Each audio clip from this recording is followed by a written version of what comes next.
السلام عليكم ورحمة الله وبركاته. الحمد لله رب العالمين، والصلاة والسلام على سيد المرسلين وعلى آله وأصحابه أجمعين، أما بعد. قال النبي صلى الله عليه وسلم: إن العلماء ورثة الأنبياء، أو كما قال عليه الصلاة والسلام. وہ سن کے آ جائے تاریخ کو پسینہ، وہ سن کے آ جائے تاریخ کو پسینہ، تیرا دیا کسی نے میرے خون میں سکینہ. بھارت کے شیر کتنے میرے خون میں نہائے، بھارت کے شیر کتنے میرے خون میں نہائے، ٹوٹا میرے لہو میں کتنوں کا آب ہونا. کچھ لوگ میرے خون سے ہولی منا رہے تھے، کچھ لوگ میرے خون سے ہولی منا رہے تھے، کچھ لوگ بھر رہے تھے میرے خون سے آب ہونا. صحرا میں جا کے چھلکا میرے لہو کا ساغر، صحرا میں جا کے چھلکا میرے لہو کا ساغر، انصاف مانگنے کی ایسی صدا کبھی نہ.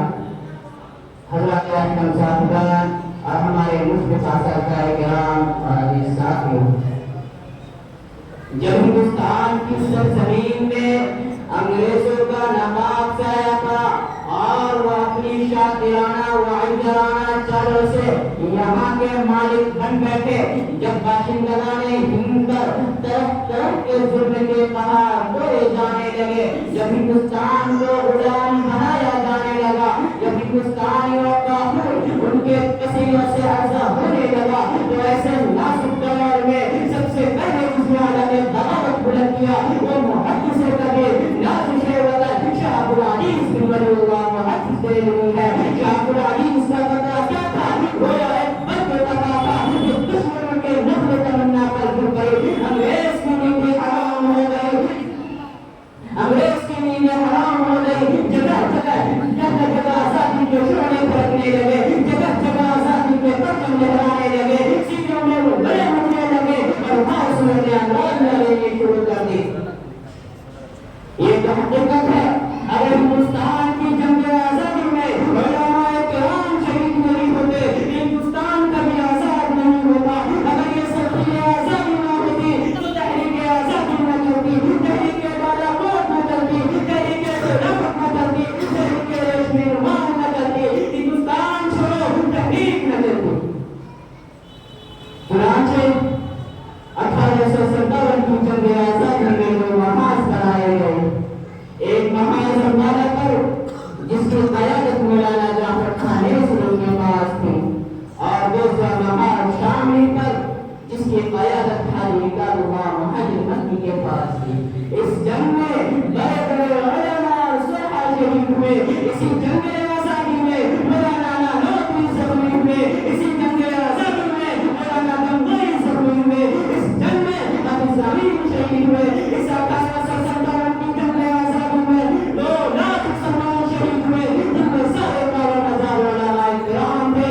صرف دہلی کے اندر 500 علماء کرام کو پھانسی کے پھندے پر لٹکا دیا.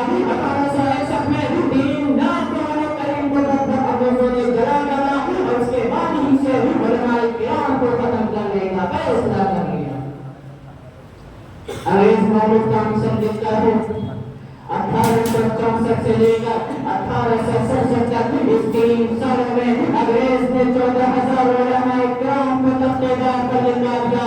نامسن کہتا ہے دہلی کے چاندنی چوک سے لے کر پشاور کی جامع مسجد تک کوئی درخت ایسا نہیں تھا جس پر علماء کی گردنیں نہ لگتی ہوں. نامسن کہتا ہے علماء کی جسموں کو تانبے سے باندھا گیا. نامسن کہتا ہے علماء کو سوارے کے کار میں بند کر کے تصویروں میں ڈالا گیا. نامسن کہتا ہے لاہور کی جامع مسجد جس کے شہر میں انگریزوں نے پھانسی کا بندہ بنایا تھا، اس میں ایک دن میں 80 علماء کرام کو پھانسی دی جاتی. نامسن کہتا ہے لاہور کی دریا لگا میں 80 علماء کرام کو گولیوں میں بند کر کے ڈال دیا جاتا اور اوپر سے گولیوں کا نشانہ بنایا جاتا.